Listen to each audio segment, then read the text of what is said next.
I call you the walking and talking encyclopedia. Thank you, thank you. Let's tell these viewers about where we are. A great wall. It truly is a great wall. There has always been different great walls in the northern border of China. Starting from 2,000 years ago in the Warring States period, the Mongols broke through this part of the mountain and they raided as far as the suburbs of Beijing. What can I say? It's truly a great wall. The view of our planet, I think, is incredible. And the first time you actually see the Earth, it's amazing. The planet is incredibly bright. It is much more bright than you would think it is, and it fills your whole vision.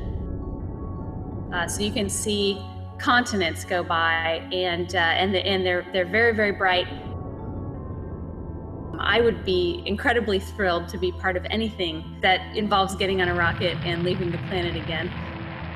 Imagine gazing down at Earth from the vastness of space and spotting a man-made structure so immense it rivals the visibility of natural landmarks. Evidence from much earlier megalithic construction is hiding in plain view. This feat of human engineering, akin to the iconic Great Wall of China, isn't just a testament to our ancestors' ingenuity. It's a modern marvel that can be seen from the space above. I think we're looking at hints and clues that something is missing in our story. What is this colossal structure? Stick around and find out while we explore first the mystery behind the massive wall in China. The Great Wall of China is a profound legacy left by various dynasties that shaped its path through history. The earliest records of what would become the iconic Great Wall trace back to the Eastern Zhou dynasty, which documented attempts to fortify the northern borders against invaders. With the rise of the Qin dynasty around 221 BC, significant strides were made in wall construction under the reign of Emperor Qin Shi Huang. He initiated the unification of various regional walls, which were initially built with tamped earth and local materials, creating a consolidated defense system against northern threats. This set the foundation for the extensive expansions that would follow. As the baton passed to the Han dynasty, they took the construction of the wall a step further into Mongolia. This was primarily to protect the Silk Road, which was vital for trade and strategic movements. During this era, materials like reeds and willow branches were incorporated into the layers of earth, showcasing an innovative utilization of available resources to strengthen the fortifications. I can't help thinking time capsule, that there was an intention to preserve this. The adaptability and durability of these materials played a crucial role in the longevity of the wall. However, it was during the Ming dynasty, post-Mongol invasions, that the Great Wall saw its most definitive reconstruction. The Ming era not only reinforced the wall using stones and bricks, but also introduced sophisticated architectural features such as battlements, watchtowers, garrison stations, and troop barracks. This period is responsible for much of what is today recognized as the Great Wall, symbolizing the pinnacle of defensive architecture developed over centuries. The Records of the Grand Historian by Sima Qian offers a rich historical account of these developments. His writings provide invaluable insights into the construction processes, the strategic imperatives, and notably, the harsh and often brutal conditions faced by the laborers involved. This documentation highlights the immense human effort and the significant costs endured during the wall's early phases, painting a vivid picture of ancient Chinese society and its unyielding drive to protect and prosper. Continuing from the historical accounts, the 20th century marked a significant era for the Great Wall of China as systematic archaeological studies began to unravel its mysteries further. Teams from China and around the world embarked on meticulous research, unearthing a variety of artifacts and materials. These findings have been pivotal in dating different segments of the wall and shedding light on the diverse construction methods employed over the centuries. The archaeological excavations revealed that the choice of construction materials varied significantly across different regions of the wall. For instance, in the rugged northern terrains, granite was predominantly used, reflecting its local abundance and durability. Conversely, in the flatter plains, builders commonly used rammed earth. This technique involved compacting layers of earth known locally as hangtu, which was both economical and readily available. The flexibility in material choice highlighted an adaptive construction strategy tailored to the varying geographic and resource conditions across the vast stretches of the wall. Moreover, the early segments of the Great Wall were not just simple earthworks. To enhance structural integrity and resist erosion, wooden frameworks were integrated within these earthen walls. However, in stone-rich areas, large stones were not only used as foundational bases, but also served as primary building blocks for much of the construction. Wood played a crucial role too, especially in constructing gates, towers, and for reinforcing sections of the wall, although it was more vulnerable to decay and fire. As we delve further into the advancements in construction materials and techniques used for the Great Wall, the Ming Dynasty emerges as a period of significant evolution. During this era, the use of bricks and stone slabs became prevalent, enhancing the wall's durability and resistance to weather conditions. The uniform size and shape of the bricks simplified the construction process, as they were easier to handle and lay compared to the irregular stones used previously. This uniformity not only sped up construction, but also contributed to the overall structural integrity of the wall. Recognizing the massive requirement for these materials, builders strategically established kilns close to the construction sites. This was a practical solution to the logistical challenge of transporting heavy materials across vast distances. It's estimated that these kilns churned out hundreds of millions, possibly even billions of bricks throughout the dynasty, each one contributing to the grandeur of the wall. There are unexplained issues in our past, which are presently not explained by the system that teaches us about the past. One of the most fascinating advancements was the introduction of sticky rice mortar. This innovative material came about during the Ming Dynasty, when builders began mixing a paste made from sticky rice with lime. The result was a mortar that not only held bricks together more effectively, but also offered enhanced water resistance and strength. This organic-inorganic composite was revolutionary, making the wall far more durable than many might have anticipated. Recent studies have underscored the effectiveness of this mortar, revealing its unique ability to withstand significant pressure and resist aging, which is why many sections of the wall still stand robustly today. Building the Great Wall of China was not just a monumental architectural achievement, but also a colossal human endeavor.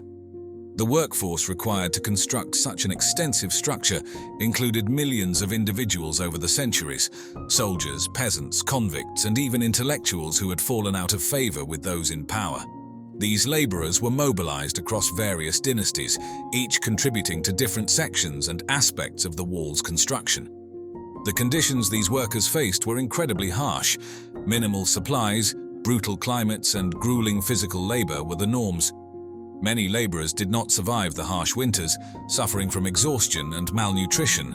Historical records even suggest that some of the deceased were buried within the wall itself, which has led to the legend of the wall being referred to as the world's largest graveyard. Shifting our focus from the ancient architectural feats to a modern marvel of engineering, this structure known as the Bingham Canyon Mine, also known as the Kennecott Copper Mine, presents another extraordinary example of human ingenuity that can be seen from the heights of space. Located in the Oquirrh Mountains southwest of Salt Lake City, Utah, this mine has been a beacon of industrial achievement since its inception in 1906. The origins of the mine trace back to 1898, when it was first developed by Enos Andrew Wall, who formed the Boston Consolidated Mining Company. The landscape of the mine changed dramatically in 1910 when it was acquired by the Kennecott Copper Corporation, marking the beginning of large-scale operations that have continued to this day. This makes it not only one of the oldest, but also one of the most productive mines in the United States. Bingham Canyon is primarily an open-pit mine, a type of mining operation that involves digging out large open pits to access ore deposits below the surface. This method has seen several technological advancements at the mine, notably the first use of large-scale electric shovels in 1926 and the introduction of haul trucks in 1937, which revolutionized the way materials were moved within the mine. Over the years, the mine has produced more copper than any other mine in the world, totaling over 20 million tons. But copper isn't the only resource extracted here. Significant amounts of gold, silver, and molybdenum have also been produced, contributing to its status as a cornerstone of global mining. The impact of the mine extends beyond just production. The excavation has provided geologists with a detailed cross-section of the Earth's crust, offering invaluable insights into geological strata and ore deposit formations. This has been a boon for the field of economic geology, enhancing our understanding of the natural processes that shape our planet. Another intriguing aspect of the mine is its influence on aircraft navigation. The sheer size of the excavation has disturbed the local gravitational field to the extent that compass readings can become erratic for pilots flying overhead. This massive pit has literally reshaped the landscape and the magnetic field surrounding it. Speaking of size, the Bingham Canyon mine is enormous. At its widest point, it spans about 2.5 miles and reaches depths of more than 3/4 of a mile. To put that into perspective, the pit is so large that 2 of the world's tallest buildings, the Burj Khalifa, could lay end to end at its base and still be dwarfed by the scale of the excavation. The Terracotta Army was far more than just a way for Qin Shi Huang to be protected in the afterlife. It was a massive statement piece, a symbol of his absolute power meant to echo through the centuries. After all, this wasn't just about a secure burial. This was about ensuring China would never forget the man who had unified it under his iron rule. Ancient Chinese beliefs saw the afterlife as a direct reflection of one's earthly life. By surrounding himself with his all-conquering army, Qin Shi Huang sought to retain his might, his status, and his dominance beyond his mortal years. But earthly power alone wasn't enough. To truly rule as an emperor, you needed divine backing, the mandate of heaven that signaled the gods approved of your rule. The sheer size and detail of the Terracotta Army were meant to leave no doubt that Qin Shi Huang held this divine approval, and that his right to rule extended even into the realm of the dead. Imagine the awe new recruits must have felt if they truly believed their likenesses would continue serving their emperor for eternity. The sheer scale of the Terracotta Army is truly staggering.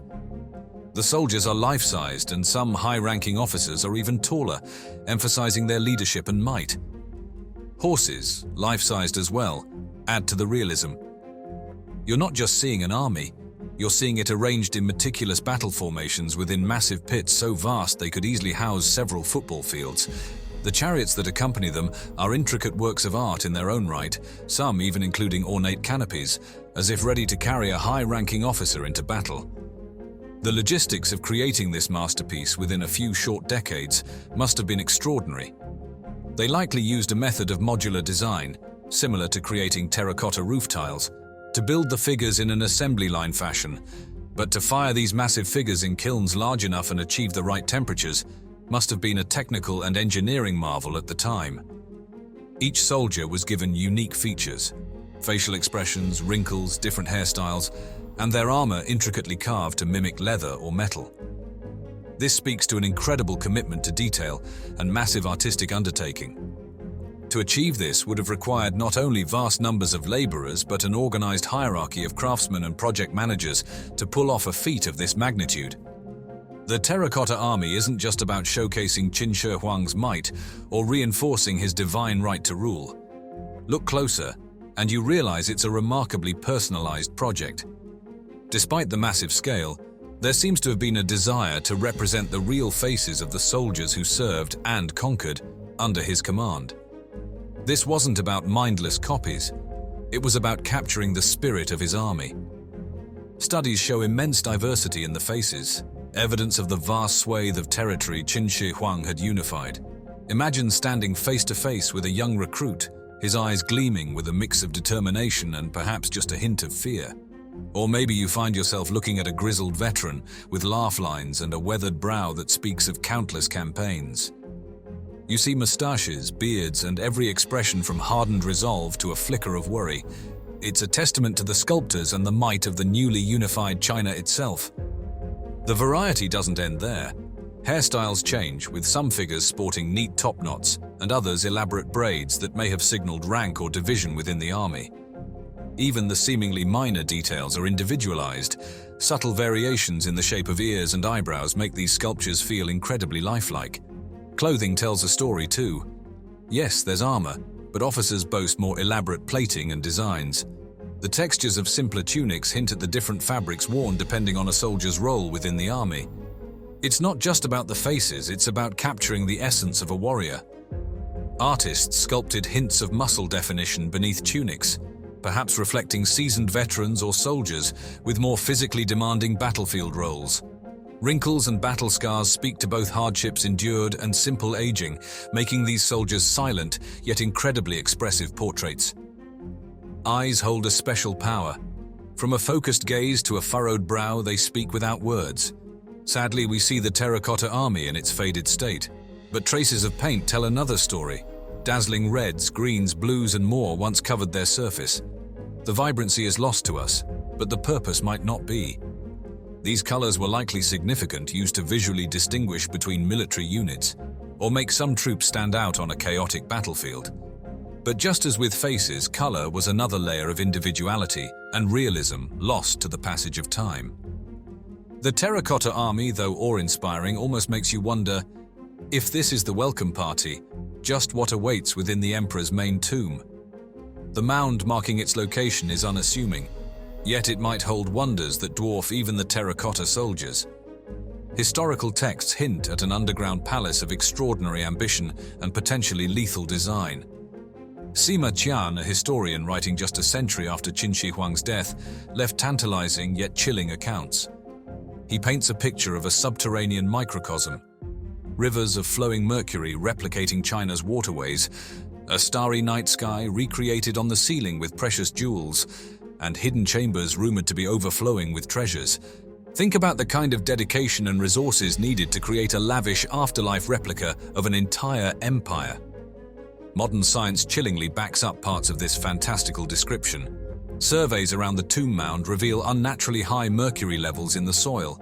Are those the remnants of Sima Qian's mercury rivers? Scans of the area suggest a massive structure lies hidden underground, but the Chinese government wisely takes a cautious approach. Excavating such a complex site could be fraught with danger. The threat of booby traps, the toxic threat of mercury exposure, and the fragile state of artifacts untouched for millennia would demand extraordinary care. The Terracotta Army wasn't the only preparation Qin Shi Huang made for his afterlife protection. Alongside the pits, archaeologists unearthed a staggering number of real weapons. Swords in excellent condition with sharp blades, crossbows with working mechanisms. These weren't just for show. They could arm the silent terracotta force should something in the afterlife necessitate their intervention. This raises an unsettling question. What if it's all a magnificent deception? Qin Shi Huang was a master strategist. What if the Terracotta Army was merely a distraction, his true resting place hidden elsewhere? If so, it's incredibly effective. No one has yet found a burial site containing the remains of the vast army that would have served under such a powerful emperor. Sima Qian doesn't skimp on the warnings when describing the tomb. Hidden crossbows rigged to fire on intruders, the constant threat of toxic mercury. It all paints a gruesome picture designed to ward off potential tomb raiders. Even today, local legends swirl around the tomb, filled with talk of supernatural curses and misfortunes befalling those who disturb its sanctity. Were these simply stories arising from fear, or deliberate deterrents planted centuries ago? And then there's a technological surprise. Those weapons found alongside the Terracotta Army have a chrome oxide coating that prevented rust. This was a preservation technique not thought to have been developed in the Western world for centuries later. Did Qin dynasty artisans discover this method on their own, or potentially stumble upon it while experimenting with other processes? The Terracotta Army isn't just an awe-inspiring sight. It's a testament to the extraordinary circumstances that allowed it to survive for over 2 millennia. Think about it. Clay figures buried underground, some damaged by collapsing pits and centuries of water intrusion, yet still intact enough for us to marvel at today. Part of it comes down to being forgotten. As time passed, the pits were buried, shielding the figures from the immediate threat of vandalism or the destructive effects of changing landscapes. Terracotta itself is a surprisingly durable material. When fired at the right temperatures, it becomes incredibly hard and resilient. Just think of how terracotta roof tiles last for centuries. Add in the more stable environment found underground, protected from the harsh extremes of weather experienced above, and you have a recipe for survival. Yet it wasn't just ideal conditions, there's an element of sheer luck at play. If farmers hadn't been digging a well in that specific spot in 1974, who knows how much longer the Terracotta Army would have remained hidden? The discovery, while accidental, paved the way for modern archaeologists to step in. They bring tools and techniques of excavation and preservation that simply didn't exist in Qin Shi Huang's time. The Terracotta Army isn't just a collection of statues. It's a window into an empire at the pinnacle of its power. The sheer scale of the complex, the meticulously organized formations, the detailing given even to simple foot soldiers. It all gives incredible insight into the military machine that allowed Qin Shi Huang to unify warring states under his rule. Think about the different troop types: archers, infantry, cavalry, and imagine how they would have functioned as a unified fighting force on a real battlefield. The undertaking itself speaks volumes about the Qin dynasty's infrastructure. Imagine coordinating the massive number of laborers and managing resources on such an enormous scale. It's a testament to the highly centralized and efficient bureaucracy the Qin dynasty was known for. The figures themselves stand as a display of craftsmanship. Imagine the potters shaping thousands of bodies, the sculptors bringing individual faces to life, and the painters adding those dazzling splashes of color. It reflects not only artistic skill but refinement in mass production techniques that were likely cutting edge for the time. The Terracotta Army reflects more than power and craftsmanship. It mirrors Qin Shi Huang's worldview. It wasn't enough to rule in life. His ambition extended into the afterlife. He wanted to maintain complete control even after death, and those thousands of clay soldiers were the key to his vision. The story doesn't end with the excavation. The Terracotta Army remains an active archaeological site filled with unanswered questions. There are still pits waiting to be uncovered, and who knows what lies within the emperor's tomb itself. Scientists are constantly developing new preservation techniques, striving to keep those fleeting traces of paint for future analysis, and even digitally recreate the army's original vibrant appearance. As with any great archaeological discovery, research never stops. Each new analysis peels back another layer, helping us better understand the Qin dynasty, its technology, and the mindset of the visionary, and sometimes terrifyingly ruthless emperor who built it. The Terracotta Army deservedly earns its place as a wonder of the world. It's a fusion of power, history, artistry, and ambition that continues to fascinate, prompting us to linger on the questions that still swirl around this extraordinary underground army.